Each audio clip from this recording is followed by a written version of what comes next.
Hi, my name is Elisa Minkin. I'm a general pediatrician, and I'm also the co-chair of the Jewish Orthodox Women's Medical Association Preventative Health Committee. And I'm really excited to be here today with Devorah Levy. Hi, Devorah. Hi. Devorah is a licensed clinical social worker specializing in individual, couples, and family therapy. She maintains a private practice in Cedarhurst and Brooklyn, New York. Devorah has over 25 years of experience working as a psychotherapist. She's a graduate of Wurzweiler School of Social Work and received postgraduate training in emotionally focused couple therapy, also known as EFT, eye movement desensitization and reprocessing, EMDR, which, correct me if I'm wrong, it tends to be used in PTSD, post-traumatic stress disorder, And other traumas, yeah. very specific therapy, and Gestalt therapy, which I do not know about.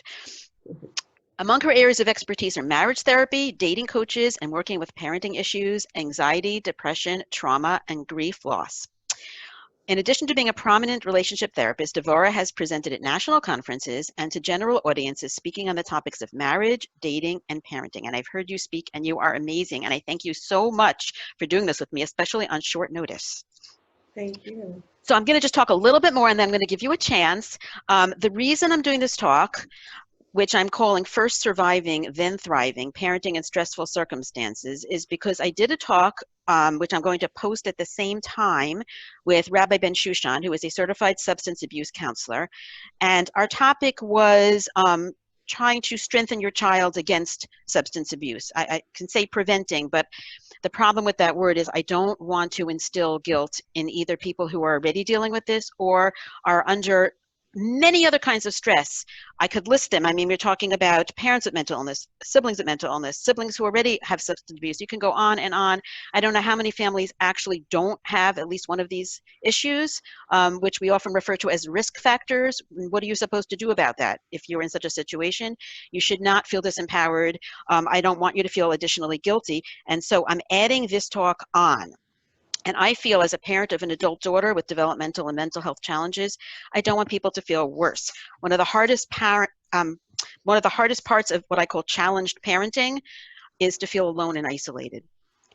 And we have so many organizations that help us with physical illnesses, like, for example, High Lifeline we have, which is amazing. But until recently, we've had so much stigma for what I think of the invisible disorders that families are struggling with alone and in silence. And thank God we are now fighting back against the stigma in so many ways. We have organizations that are just about fighting against the stigma. And we have organizations that are trying to help, whether it's with support groups or even physical help, like making those meals that other people get who are struggling. And I'm going to mention one organization, CATCH, which, what does that stand for, Devorah? Putting you on the spot here? I'm so Creating, sorry. okay, fine, I get it. It's okay. It used to be called Stomp on Stigma or Stop on Stigma, and now it's Catch. Anyway, the bottom line is it was started by a woman, Jessica Tsur, who has been very open about her own struggles with anxiety and depression, and I plan on interviewing her soon. But Devorah, you run this Catch therapy group, and I'd like to discuss this briefly.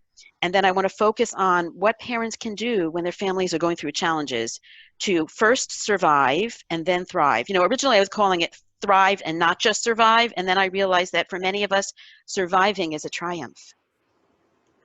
Yes, especially today. Because you asked the question, I looked it up. CASH stands for Creating a Team of Courage and Hope. Thank you. Thank you. And I'm going to mention the resources later on, along with a couple of other resources. But I'm going to finally give you a chance to talk. And I do want to say one thing, that people who listen to this talk should listen to the other talk. They are applicable. Both should be applicable to everyone. And I think that during this pandemic, I don't think any of us has escaped some form of stressful parenting. Those of Right, us who are parents. right, right. So just redirect the question again. So yes, so let's start talking about the Catch therapy group that you run, who it's for, you know, a little bit more about it and Okay, why it's important and really groundbreaking. okay. Well, so the credit goes to Jessica Tsur, Mm-hmm. who saw a need to support women. Now, whatever no life is without its bumps Right. and challenges. And whatever we have been dealing with all our lives, starting in March, it's almost surreal Mm-hmm. This added layer that we have to deal with. Like I don't even think if we saw a movie about a pandemic that we would actually think that could ever happen, that it would be realistic. I don't know if you as a doctor have a different thought more that it could happen. No. I mean, it's just surreal with everything shutting down, people's outlets and supports closing up. So when Jessica approached me to do this, and the caveat was in person, understandably, that Zoom wouldn't quite have the same impact. So we started in my backyard in June, and in the beginning, women were coming, trying it out, until we got a core group together that committed to consistently come. And what you saw was that women were giving women support. Mm-hmm. And they were sharing what they were dealing with. There was a common denominator was an underlying sense of shame. What we keep to ourselves, what we keep hidden, what we've been told is unacceptable or wrong with us, is then translated into self-blame, self-hatred.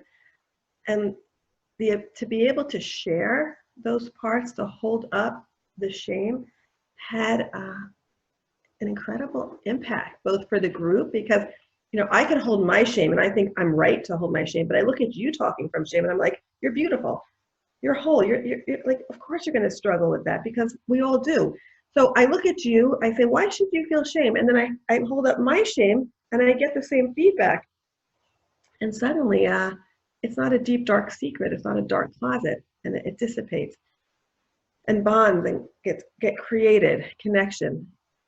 I think it goes along the lines too of, we know from our Torah, right? Lo tov hayot hadam levado. We're not supposed to be alone. We're not meant to be alone. Or the Pirkei Avot, aseh lecha chaver, make yourself a friend. Or the Beatles, at different sorts. Like I get by with a little I want to help. hold your hand up. I wasn't sure. I get by, well, that too, but I get by with a little help from my friends. Right. And I think it's the antithesis of this pandemic, where we're closed up and shut down and being forced to distance, and it takes,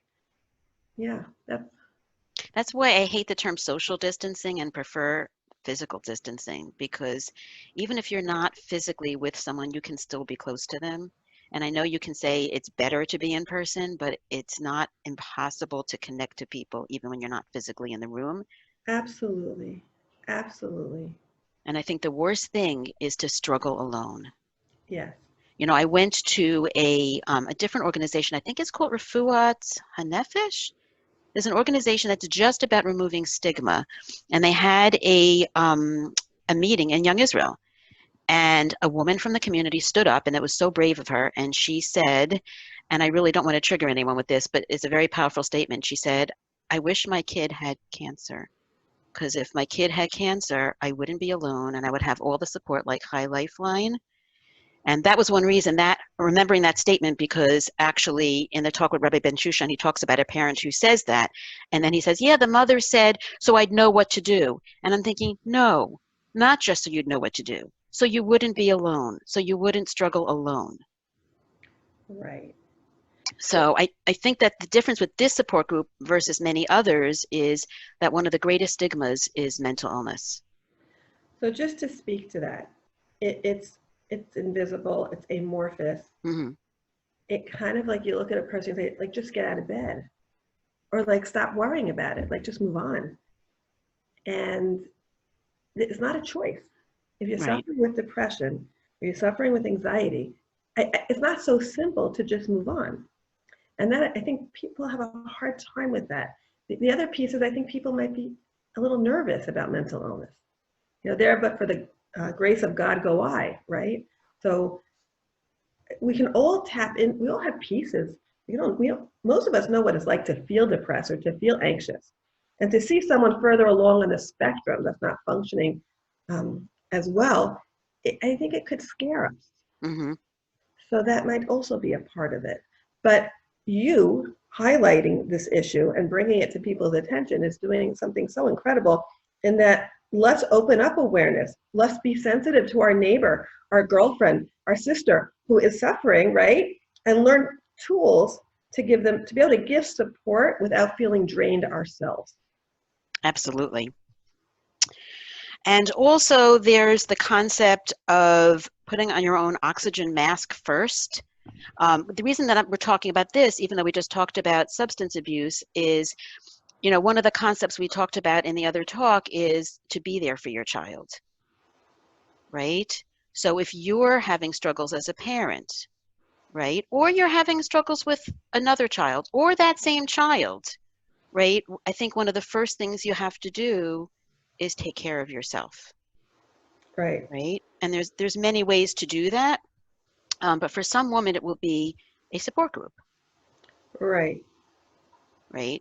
Right. Which is why having groups about all kinds of issues, this happens to be, this particular support group is specifically for women who have anxiety and depression, some combination of those.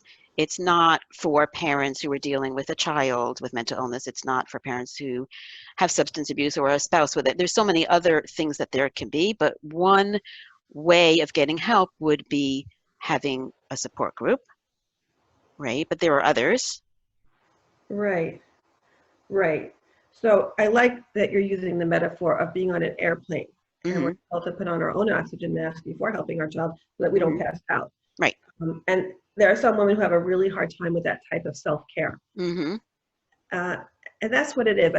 There are three areas we would identify for self-care: mind, body, and soul. Hmm. So the mind, to make sure that we're being intellectually stimulated and engaging in activities that we personally enjoy. Um, the body, we need to be moving and we need to be exercising, whatever amount that is, whatever the activity is. But it's as important, whatever we put into our bodies, to kind of honor that the body is the vehicle that keeps us functioning. And then soul, whatever religiously, whatever inspires us, to make sure that we're having an infusion of that. So those three areas of self-nurture, finding outlets consciously, knowing that I will be a better parent if I take a half-hour walk and then come back. I will have more to give to my kids than if I was on for 24/7 and now all I want to do is scream and get out of the house. Right, you have to refill the tank. But I want to go back a little bit because remember I said surviving, then thriving. So people who are able to find the time to walk or able to get out of bed to walk, that's great, right? People who have it in them to be able to dive in and learn, but there are people who are struggling, right? Who are in survival mode. And I Right. think one thing I want to say right now, so that nobody will feel guilty, is that it is normal to struggle also with your relationship with Hashem, Yeah. right? It is normal to feel, I'm having trouble davening. Hmm. I'm reading this and it's going in one eye and out the other. Yes. Yes. Absolutely. Right. And this also leads to what not to say to people. Yes. Do not say God will help you. God doesn't give you challenges you can't handle, right? Yes. Yes. So that's really important in terms of understanding that survival mode might be different. Right. And I think putting on your oxygen mask if you're in survival mode means getting help. Right. So creating a team, perhaps. Mm-hmm. Team behind you. So a Mm-hmm. team might include, if you're taking meds, a doctor, if a therapist is a great support, a friend, having one or two friends lined up who you could call, and knowing that you're part, and if family is available in that way, so you're part of a circle, a team. You could give off an SOS when you need it. Um, yeah, like a safety Right. beneath the person for support. Right. And also, when you're talking about a friend, it's important to know the boundaries, right? Because you might need a therapist, and sometimes people just don't want to or are struggling, and there are definitely resources for getting help. I'm going to give, a few at the end of more free support, and it's still meant to be very private. And I think one of the struggles is, well, if I tell other people, right, this is something I'm ashamed of, this is something I don't want to talk about. So it can be hard, So each right? one has a different role. You're Mm-hmm. absolutely right. And a friend is not a therapist. Mm-hmm. Hopefully, in therapy, you're building awareness and coping skills, and you're moving along the track. Um, Mm-hmm. Hopefully, with a friend, it's more reciprocal. If you find someone who you have something to offer and they have something to offer, so it's not. It goes back and forth. and then there's a doctor who, and if there's a medication side that's warranted, that becomes a team. And I know you brought up the group in the beginning, but that was the goal of the group. It becomes a mini family. Right. A safe place. A safe place. And because as a therapist and a facilitator of this group, there becomes a greater awareness around how one acts vis-a-vis other people. How do they express what they need? How do they express when they're triggered? How do you learn to trust that the group will be there in a non-judgmental way? So that's the therapeutic part of the support group.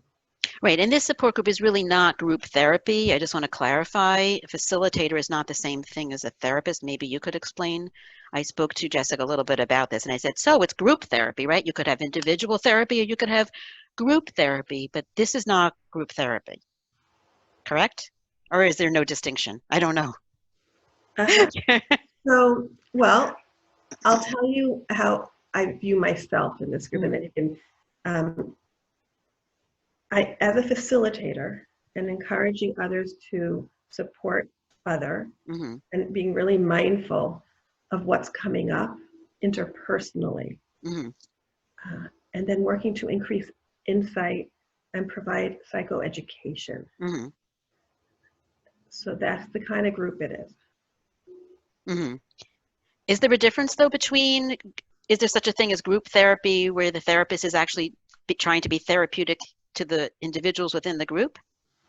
I think it's the same thing. And we're doing semantics here. We're kind of splitting hairs. I wonder what people's association is. I'm not sure group therapy is when a therapist is giving therapy to 8 members of a group. I think it's the same thing. The therapist is a facilitator to people having a therapeutic group experience. Right. So I think what this would be different as, I'm going to mention another organization called Chazkenu, and Chazkenu has support groups without a facilitator. And some people will like that, but that is very different. Yes. There is a therapeutic component to this. Right. Yeah. Got it. All right. So we're going to call it group therapy in the end. Sorry. It's kind of semantics. Okay. So I'm going to give those resources later. So I also want to talk about the concept that when you have a child with some sort of issue, and it could be any sort of issue, it doesn't just affect the child. Right. Right? Right. So the family is a unit, and when one person's requiring more resources, it has an effect on everyone in the system. Right. And as a parent, and if the mother is the primary caregiver, it's really hard to juggle all that. Really hard. I think, and then as parent, I mean, you can take this with me anywhere you want, but just picturing, it's so easy to fall into a place as a mother of looking at what's not being done and feeling guilty, down. It's guilt on steroids. It's guilt on steroids. We have such high standards for parenting, and that's when you have no issues. Yeah.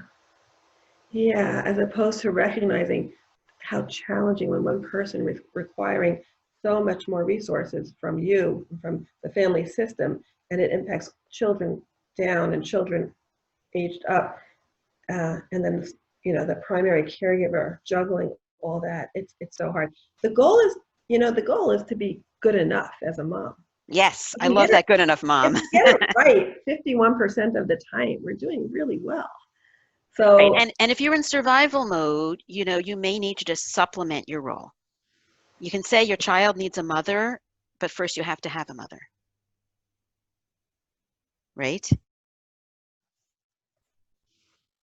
You hear me? You froze for a minute.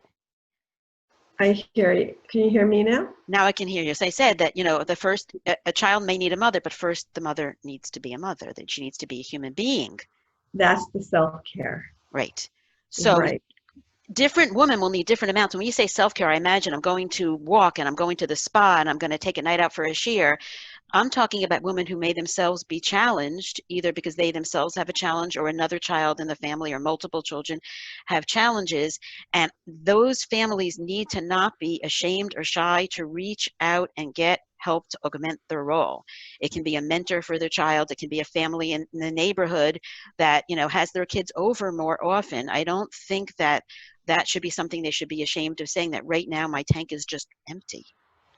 Oh, how wonderful that would be if someone could say that and come forward and get help. That's fantastic. But I think that's the goal of what Jessica is aiming at with Catch, and that's what makes it unique, is that she's not just about the support for the woman. She's about getting that. She said, I want to be like High Lifeline for Yeah, women with mental illness challenges, and that should be for all of our challenges. Wouldn't it be amazing if we could remove the stigma? I mean, there are so many of these conditions that are, and it's understandable that we would feel stigmatized if we have a child who is abusing substances. That's not something that, you know, it is something that could be very difficult to talk about with others, and maybe your child wouldn't want you to. So there's also the side of, there are things that I may choose to be extremely private about. I'm hoping that I won't be ashamed, but I will still need to be private. But that doesn't mean not getting help. correct. Yeah, what Jessica's doing is truly amazing. Hmm. A lot of potential.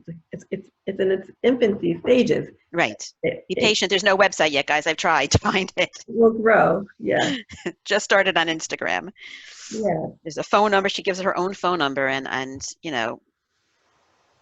there needs to be more people doing this, and for other issues, because anxiety and depression in mothers and women is one of many, many groups of invisible people who are struggling in silence and visibly so. yeah. So we've got a long way to go, but talking about it, I think, and understanding, listen to the other talk that we did, um, and put it in context of this talk. So you don't walk away feeling like we talked about how you have to date your kids, to get to know them. That's great advice. Yeah, But if you're in survival mode, maybe you can't, yeah, right? And I think that if you can get through survival mode, it will be unusual for somebody to be in survival mode forever. And I think survival mode can be shortened by getting adequate support and lengthened by inadequate support. absolutely. That makes sense, right? Yes. And there's almost a self-fulfilling part of that where we feel so isolated and it's hard to reach out and we Mhm. don't think anyone's going to understand. And I know that you, Elisa, have some resources to give out where people can uh, get support and, Yes, and, and get a therapist. I think, yes, yes.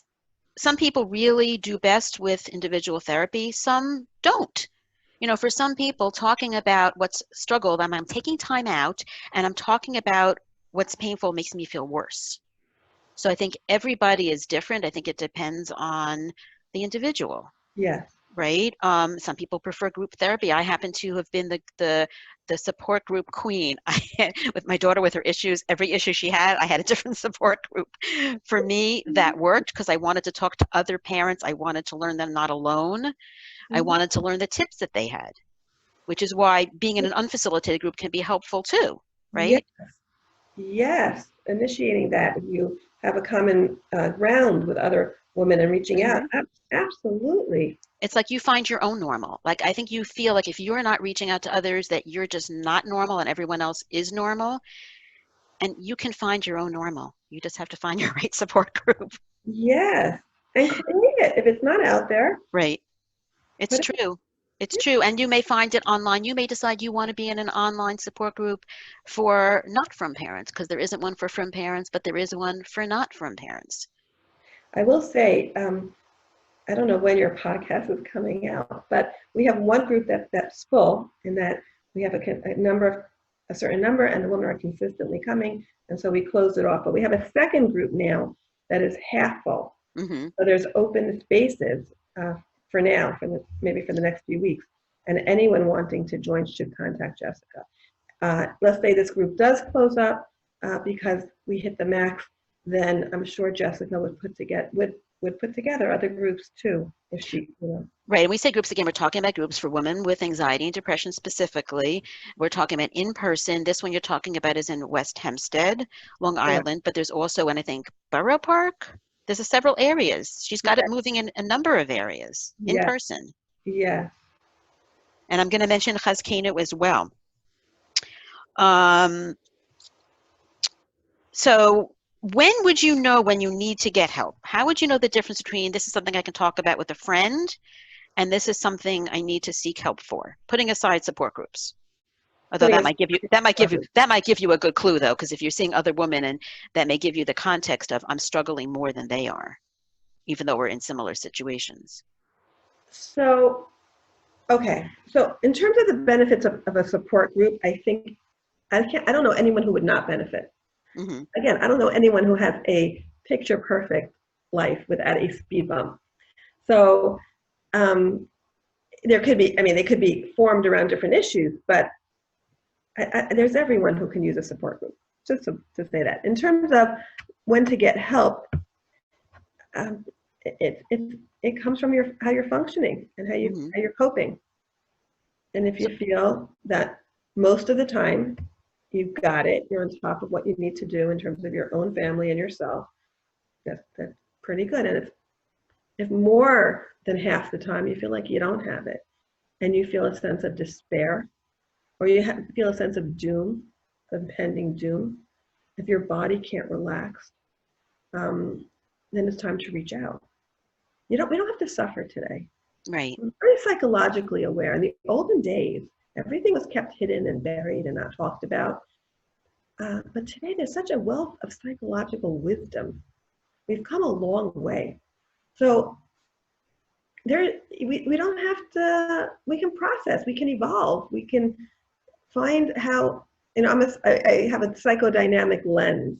And I often look at how we grow up programs us unconsciously. We don't know what code has been written in our brains, but it plays out later when we're adults.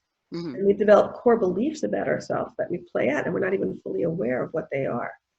So therapy is about unlocking those hidden codes, understanding how what we experienced early on impacts us today, impacts our reactions, impacts our communication style, our sense of worth in the world, our sense of how we can affect change and create safety.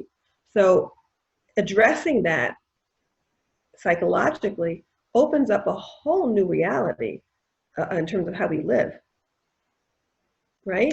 Right. And Greater. also I'm thinking about there's a difference between someone who is in the midst of a challenge but had an easy upbringing, right? Who doesn't have so-called baggage. I mean, I feel like most of us have at least some degree of it, but people are going to come from different backgrounds and family, people who are coming with their own issues that they've never ever processed. And now say they're face to face with a child with a learning disability. They had a learning disability and they failed in school and they had low self-esteem, right?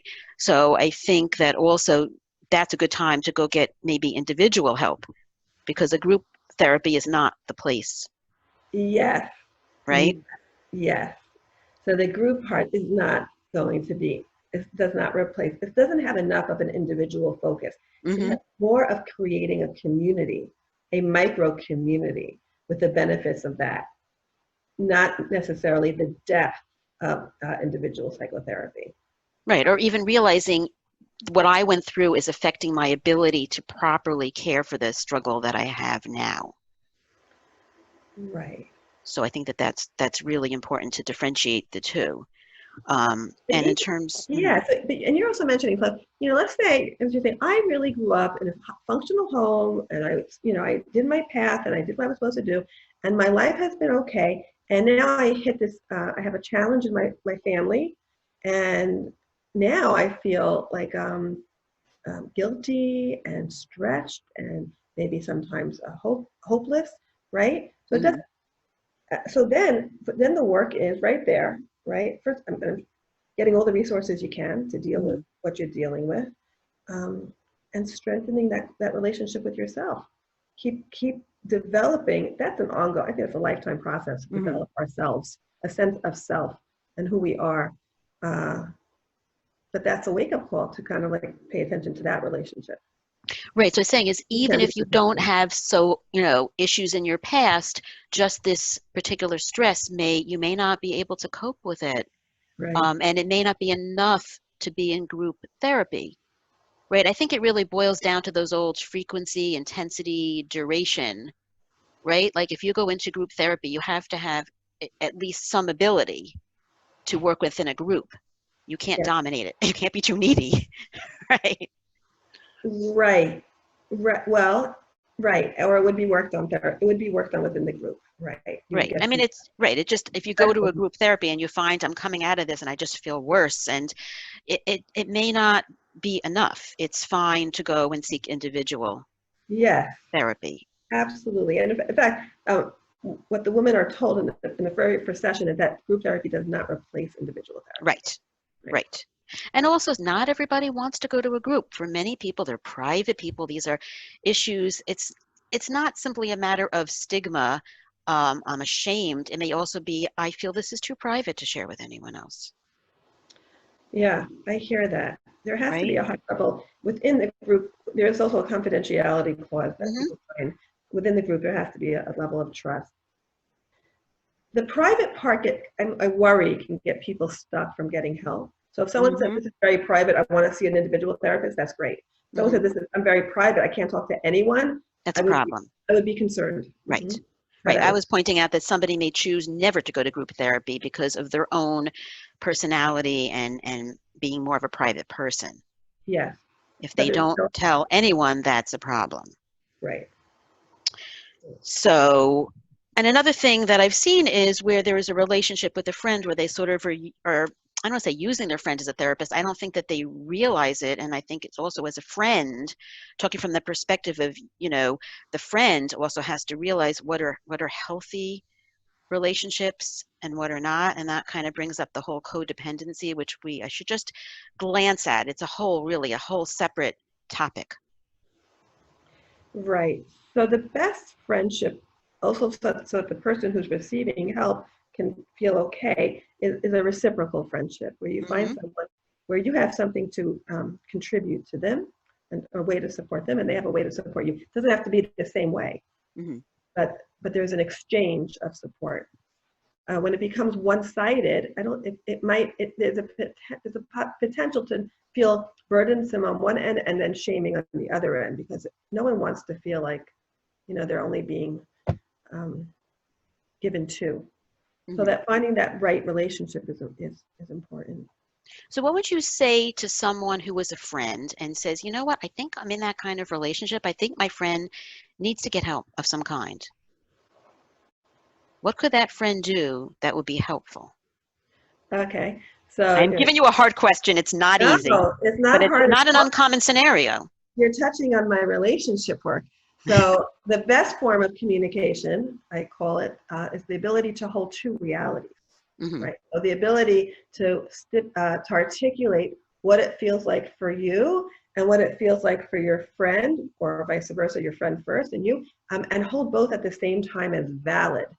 So if I'm saying that, I might say to my friend, I listen to you and I hear what you're going through, Hmm. and it's so hard.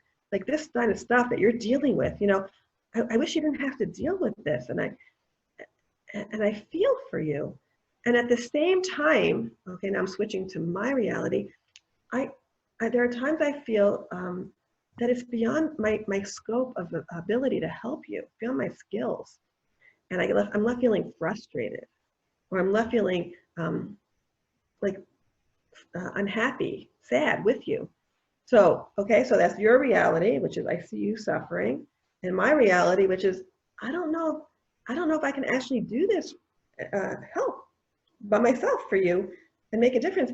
And then the solution is the space in the middle, which is, can I help you resource a therapist? Right. Would that be okay? I mean, you have to be so, so, so careful because if that person isn't ready, it's kind of like I'm leaving you, I'm abandoning you. So that's why the formula of being able to articulate the other Hmm. person, what you understand the other person's feeling in a non-judgmental way is so important. That Hmm. because I'm coming in that formula, I'm coming forward vulnerably, which is I just don't know if I can help be your only support. Right. Or You're I'm making I statements. You're talking about you, not saying, hey, I heard of this place and I think you might need help. I right, see you doing this. I see you doing that. You say, I feel. Yeah. Yeah. right? And you're honest. Yeah. Yeah, Yeah. I might say, I feel I might be shortchanging you right, because this is what you need. And I don't know if I can provide it. right, So what can I do? What can we do together to get you the help? right. Now that's really very valuable. And I just want to talk about maybe one more thing, because these are really just meant to be sort of a broad overview and basically to remove the guilt that you have to be this perfect parent, especially during difficult times. Um, No, no, ever, ever. Difficult times or not. There is no perfect. especially, I didn't say Yeah. only. There's no perfect parent. It doesn't exist. There's no perfect parent, I and could say, everybody. if there would have been a perfect parent, it would have been me. And I'm not. So Well, me neither. For sure not. I just remember how it felt, right? You know, you read these parenting books and you're making these lists on your refrigerator, the things to say, the things not to say, and it's just so discrepant between your reality, right? It's I'll tell you one more thing, just for sharing. Parenting is challenging in two ways. mm, One is you might have fantastic skills for a newborn, and then within like a year, it's all different. right, And then like 5 years later, you need another whole new set of skills. And 3 years after that, you need another whole new, it was the job description, it just keeps changing on you. You get like one stage perfect. Then the other piece is in every job that we do and we dedicate ourselves to and we do a great job, we grow, we get more reward, we get more, what can I say? We get better and our job is more there for us, but not with parenting. right. We lose our job. Our kids If we eventually, do the right job, well, in some way, I'm right, a little flippant here, but we really work our way, the goal is to work our way out of the job. right, to build healthy, independent young adults, Right. not perpetual children. So Which leads me to my last topic, which I want to cover because I think it's so, so important. Because I think one of the things that people who are really struggling may feel, my children will be damaged. They will be damaged by all this stress, by all these, difficult things going on. And that's not necessarily true. I you're think it's talking about really, Corona specifically? no, Oh, I'm okay. talking about anything. Okay. I'm talking about any challenge. It could be Corona for all of us, or it could be Corona plus, right? A child with ADHD, a child with substance abuse, a parent with mental illness, any of these, marriage challenges, any of these, of so many challenges, you may feel, ugh, on top of everything, I'm hurting the kids, right? I'm causing stress, and we know stress is a risk factor. That was why I did not call my topic with Rabbi Ben-Shush on risk factors, and I did not talk about risk factors because all of our kids are at risk for all kinds of things. There is no child who is immune. And on the flip side, I don't think we who do have children with issues should walk around feeling that they're already damaged, right? Right. I think that there is ways that we can be, first of all, proactive in the sense of getting help for ourselves, right? Getting help for our children, getting those mentors, reaching out to support groups, reaching out to support systems, creating them where they don't exist, or finding help however you do it. But I also think that we should understand the concept that we what we can go through can make us stronger in the end, and that's where the thriving comes in later on, like surviving at first but later thriving. And I want to mention there's a book by Rabbi Shmuel Rosenblatt. It's called Why Bad Things Don't Happen to Good People. And this is a man who his wife died of cancer at 29, leaving him with 4 children.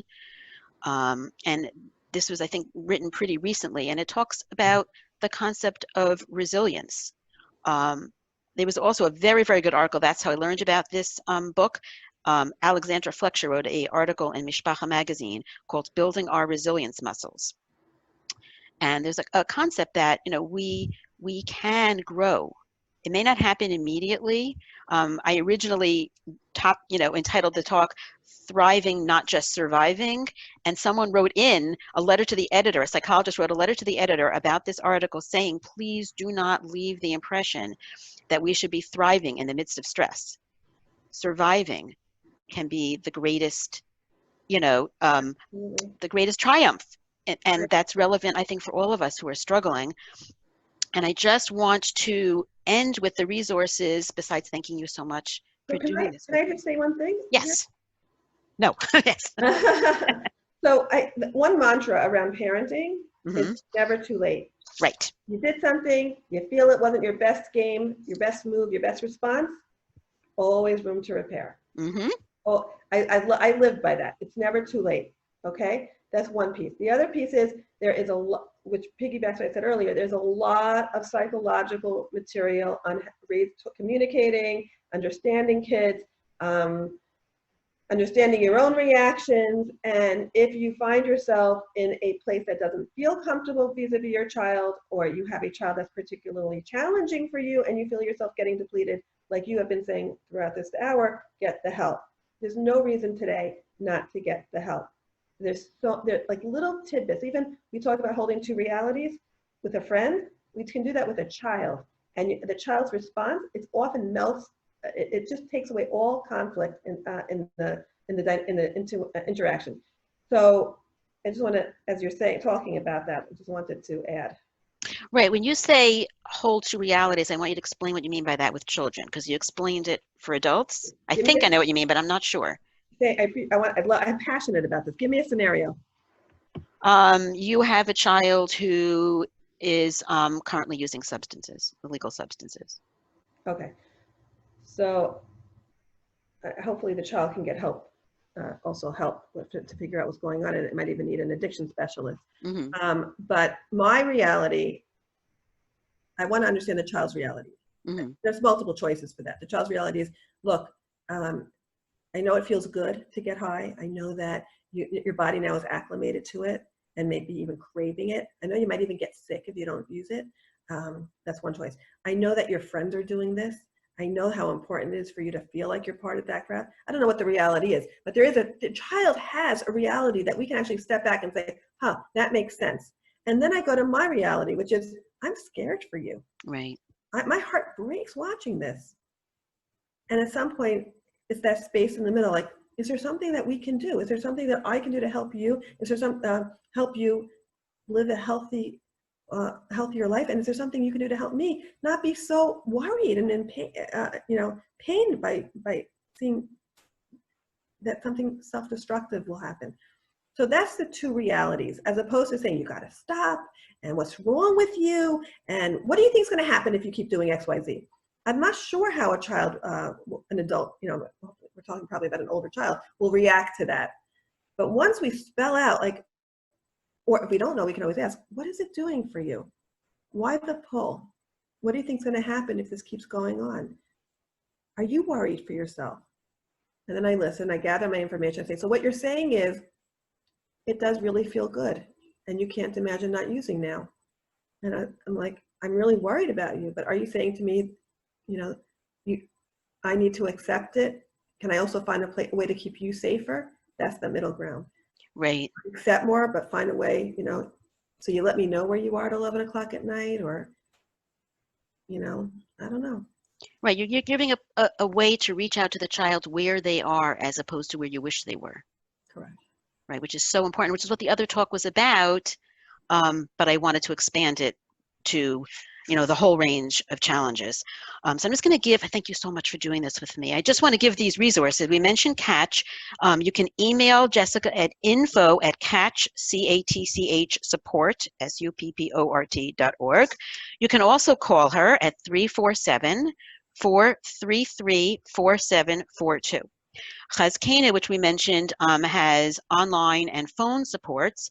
They have a hotline, actually a non-emergency hotline, from 8:30 to 10:30 on Mondays and Wednesdays. And to find out about that, you can call, text, or email 615-422-5548. That's 615-422-5548, or Chazkenu hotline at gmail.com. I'm going to spell that CHAZKEINU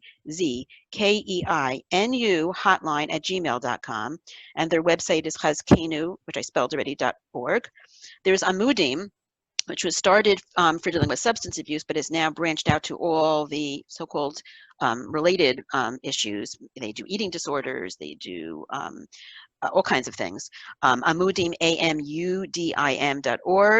They can be emailed at info@amudim.org. And there is a number 647-433-4742 846-517-0222. And they have a hotline, 718-972-3000, which is 8 a.m. to 11 p.m. So I want to thank you so much for doing this with me. I really appreciate it. Thank you for asking me. Yes, and I hope we can do more talks together, because this is, again, just skimming the surface. Okay, yes. Thank Yes. you. Yes.